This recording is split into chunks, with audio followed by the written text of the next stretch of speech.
Assalamualaikum warahmatullahi wabarakatuh. Perkenalkan, nama saya Zikrafi dari kelas 1 BD3. Pada kesempatan kali ini saya akan mempresentasikan makalah saya yang berjudul Pembayaran Tanpa Riba. Sebelum saya masuk ke dalam materi, saya akan menjelaskan apa itu riba. Riba di dalam Islam dilarang keras karena tidak adil dan membebani yang berutang dan merusak keseimbangan ekonomi.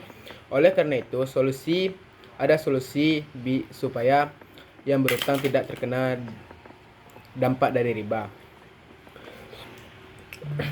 Manfaat dari pembiayaan tanpa riba adalah bakal memberikan pembayaran yang adil, transparan, dan sesuai nilai agama bagi masyarakat maupun pelaku usaha. Oke, kita masuk ke dalam materi. Yang pertama, hukum riba. Riba sangat haram berdasarkan Al-Quran Surah Al-Imran ayat 130 serta kesepakatan seluruh ulama Islam. Riba dibagi dua jenis, yaitu riba nasi'ah dan juga riba fadl. Yang pertama, riba nasi'ah. Riba nasi'ah adalah penambahan jumlah utang karena penundaan waktu pelunasan. Contoh, berutang 100.000, jika telat bayar harus membayar 150.000.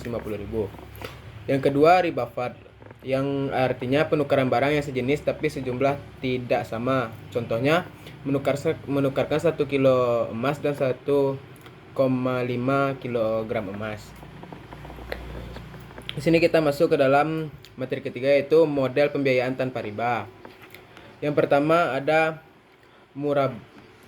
murabahah, yaitu bank membeli barang dibutuhkan lalu menjualnya ke nasabah dengan harga pokok dan keuntungan yang disepakati bersama. Dan cara yang kedua adalah mudarabah, yaitu bank menyediakan modal penuh, nasabah mengelola usaha, keuntungan dibagi sesuai kesepakatan, kerugian ditanggung pemilik modal. Cara yang ketiga adalah musyarakah, yaitu bank dan nasabah sama-sama menyetor modal, keuntungan dan kerugian dibagi berdasar posisi modal masing-masing. Cara yang keempat adalah ijarah. Bank membeli aset lalu menyewakan ke nasabah dengan biaya sewa bulanan. Di akhir masa sewa, aset bisa diambil alih oleh nasabah. Dan yang terakhir sistem pembayaran tanpa riba adalah Qard Hasan, yaitu pinjaman kebijakan tanpa bunga sama sekali. Penerimaan hanya wajib mengembalikan jumlah pokok yang dipinjam. Seperti meminjam uang 100.000 maka dikembalikan juga 100.000. Materi keempat adalah layanan pembiayaan syariah di Indonesia. Perbankan syariah. BPRS As-Salam. Yang pertama adalah BPRS As-Salam, melayani pembiayaan rumah, kendaraan, pendidikan, modal usaha, dan renovasi rumah dengan akad syariah yang jelas. Yang kedua adalah Kauza, pembiayaan usaha produktif, UMKM, dan properti.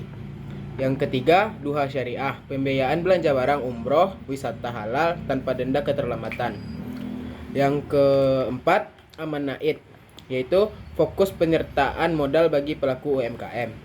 Dan yang terakhir adalah Alami Syariah, pembiayaan untuk pengadaan barang, tagihan usaha, dan sektor pertanian. Jadi kesimpulan dari makalah saya adalah pembiayaan tanpa riba tidak hanya menghindari larangan agama, tapi juga menciptakan hubungan ekonomi yang setara, berbagi resiko, dan saling menguntungkan. Sistem ini sudah berjalan luas di Indonesia dan bisa diakses di semua kalangan.